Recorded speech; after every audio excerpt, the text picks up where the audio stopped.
स्पर्श रेखा तो जानेंगे आप लोग। देखिए बाह्य बिंदु से वृत्त पर खींची गई स्पर्श रेखाओं की लंबाइयां बराबर होती है। ये वृत्त है, इस बार अच्छा खींचा गया। बाह्य बिंदु से मान लेते हैं ये बाह्य बिंदु ये है, ठीक है ना। बाह्य बिंदु से यहां पे स्पर्श रेखा खींचिए, खींच दिए, और यहां से खींचिए, खींच दिए। अब ये नहीं करना, टच नहीं है, लो हम टच करवा देते हैं स्पर्श रेखा। तो ये कह रहा है मान लीजिए ये बिंदु P है, ठीक है। ये बिंदु जो यहाँ पे एक बिंदु पे टच किया होगा, स्पर्श रेखा एक ही बिंदु पे टच करती है, तो ये बिंदु A पे टच किया और ये बिंदु B पे टच किया। तो क्वेश्चन क्या कर रहा है, बाह्य बिंदु से वृत्त पर खींची गई स्पर्श रेखा की लंबाई बराबर होती है। यानी ये कर रहा है कि भैया क्या दिख रहा है, ये PA बराबर PB। क्लियर है? कोई दिक्कत, परेशानी, प्रॉब्लम, समस्या है तो बउआ सब बताइए, नहीं है ना। तो चलिए सबसे पहले इसमें ना कुछ लिखना पड़ता है। माना कि केंद्र O वाला वृत्त है जिसमें बाह्य बिंदु से क्या लिखा, बाह्य बिंदु P से PA और PB स्पर्श रेखा खींची गई है,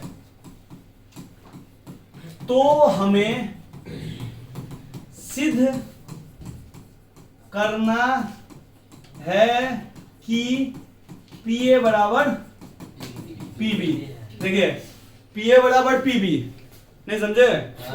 PA बराबर PB, तो ध्यान रखिएगा, बात समझे? यानी कि ये लाइन और ये लाइन हमको बराबर सिद्ध करनी। देखिए ज्योमेट्री में नाप के साथ एक अच्छा बात होता है जो हमने 6.1 में बताया हुआ था। इसमें अगर आपको कुछ नहीं मिला है ना तो कुछ कंस्ट्रक्ट कर सकते हैं, रचना कर सकते हैं अपने तरफ से। ये सिंपल आपको ज्योमेट्री में मिला है तो इसमें रचना कीजिए। रचना क्या कर सकते हैं, तो मैंने कहा कि O केंद्र है, O केंद्र है। O से आप इस पे एक त्रिज्या खींच सकते हैं, त्रिज्या खींच सकते हैं। ये तो भाई खींचना क्या, ये तो होता ही है त्रिज्या। बस आपको O को P से मिला देना है।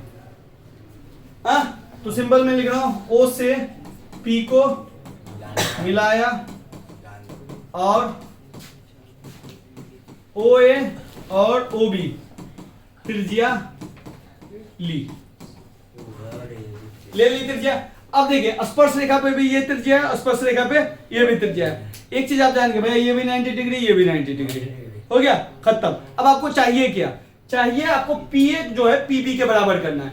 तो आपने 9th क्लास में पढ़ा होगा कि जब भी हमको दो ट्रायंगल का दो साइड इक्वल करना पड़ता है तो हम त्रिभुज को सर्वांगसम करते हैं। क्या करते हैं, जो आपने 9th क्लास में पढ़ा होगा। 9th क्लास में सर्वांगसम कैसे होता है कि मान लीजिए ये दो त्रिभुज है, ठीक है, ABC, और ये त्रिभुज क्या है, DEF त्रिभुज है। तो हम क्या करते हैं, SSS AAA SAS ASA, ये चार में से कोई एक वो अगर हमको मिल जाता है तो हम कहते हैं ये दोनों त्रिभुज क्या है, ABC सर्वांगसम DEF है। कोई भी चार गो में से एगो मिल जाएगा तो हम कहेंगे ये सर्वांगसम। कहिएगा भैया सर्वांगसम होने का मतलब क्या है, बिल्कुल जब ये तो इंग्लिश मतलब हुआ ना कॉन्ग्रुएंट। सर्वांगसम होने का मतलब ये हुआ CPCT। CPCT का मतलब हुआ corresponding parts of congruent triangle are equal, यानी कि इसका जो कोरोस्पोंडिंग पार्ट है इसके कोरोस्पोंडिंग पार्ट से इक्वल हो जाएगा। इसका मतलब हुआ ये एंगल है, इसका कोरोस्पोंडिंग एंगल ये हुआ, इसका कोरोस्पोंडिंग एंगल, इसका कोरोस्पोंडिंग एंगल, ये क्या हो जाएगा, इक्वल हो जाएगा। उसी तरह इसका कोरोस्पोंडिंग साइड ये, इसका कोरोस्पोंडिंग साइड, इसका कोरोस्पोंडिंग साइड ये इक्वल होगा। तो देखिए तो ये P है इधर है तो PB इसका कोरोस्पोंडिंग ही होगा ना। तो अगर मैं इस ट्रायंगल को और इस ट्रायंगल को कॉन्ग्रुएंट कर दूं, सर्वांगसम कर दूंगा तो कहानी खत्म होगा। तो हमको दो ट्रायंगल को कॉन्ग्रुएंट करना है, क्लियर है। तो चलिए पहले ट्रायंगल हम ले लेते हैं ऊपर वाला APO, और दूसरा ट्रायंगल हम क्या ले लेते हैं, BPO। कोई दिक्कत, पहला ट्रायंगल हमने APO लिया, दूसरा हमने BPO लिया। अब देखिए सबसे पहले आप ये जानते हो ये 90 डिग्री है, ये जानते हैं आप लोग, और ये भी जानते हो ये भी 90 डिग्री है, जानते हैं। तो भैया इस ट्रायंगल का OAP और इस ट्रायंगल का OBP क्या होगा, 90 डिग्री होगा। क्यों 90 डिग्री होगा? स्पर्श रेखा पे त्रिज्या, स्पर्श रेखा पर त्रिज्या लंब होती है। क्या होती है? लंब होती। हो गया, लिख लिए। अब आइए, अब ये हो गया, लेकिन आप एक चीज और जानते हैं भैया, ओबी का जितना लंबाई है उतना ही लंबाई ओए का भी है? तो भैया मैं लिख रहा हूं ओए बराबर ओबी। क्यों? क्योंकि दोनों वृत्त की त्रिज्या है, और दोनों वृत्त की त्रिज्या है तो थोड़ी इस वृत्त का त्रिज्या 10 होगा और इसका 8 होगा, एक वृत्त में ही है ना भाई। ओ बी और ओ ए एक ही वृत्त में, और एक वृत्त में जितना भी त्रिज्या होगा वो सब क्या होगा? बराबर होगा। तो हम क्या लिखेंगे? ओ ए बराबर ओ बी लिख दिए। अब देखिए आपका ओपी लाइन दोनों ट्रायंगल में है, ओपी लाइन इस ट्रायंगल में भी है, ओपी लाइन इस ट्रायंगल, तो ओपी बराबर ओपी। तो ये हो गया साइड, ये हो गया, ये हो गया। तो एस ए एस से त्रिभुज ए पी ओ सर्वांग त्रिभुज बी पी ओ, त्रिभुज ए पी ओ सर्वांग त्रिभुज बी पी ओ हो गया। कोई दिक्कत? जैसे त्रिभुज सर्वांग हो गया तो हम क्या बोलेंगे? सीपीसीटी से।